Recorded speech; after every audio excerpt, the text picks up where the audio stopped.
who was it that wept when he saw that there were no more worlds to conquer?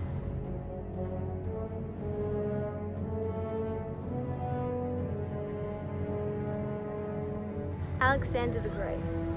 Alexander the Great went to war with 50,000 soldiers. Do you know how many that is? That would fill the entire Sydney cricket ground. Alexander was a king of Macedon, and his father ruled for 23 years before Alexander took over. Alexander was born in 356 BC, and he died in 323 BC. He only ruled Macedonia for 13 years, but he made a big dent in history and is now known as one of the most influential leaders of all time, quoted by Julius Caesar and Napoleon.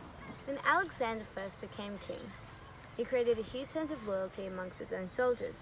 He inherited all of his father's old soldiers, and even though they were suspicious of him at first, he proved himself a good commander, a strategic leader, and also proved himself wise. He had a unique advantage. Not only was he taught the mechanics of warfare, but he was also taught the wisdom of a philosopher. He was unique in having had a tutor who was one of the most important philosophers in the world, Aristotle.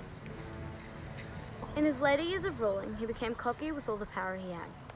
He slowly became reckless, self-indulgent, and inconsistent, causing loss of loyalty by his men and officers.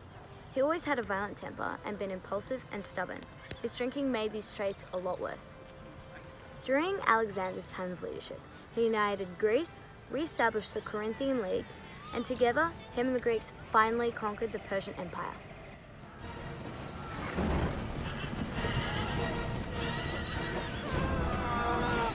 Most rulers in those days were very violent when it came to their religious practices, but Alexander was fairer than many of the other rulers that came before and after him.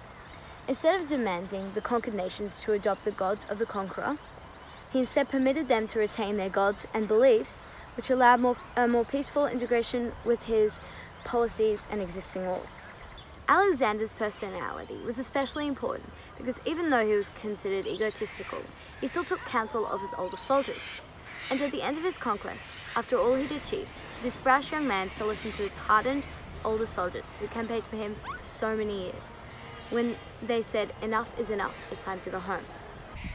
And in conclusion, a fun fact about Alexander. When Alexander was a teenager, he tamed a wild horse named Bucephalus. It was his main horse until it died of old age.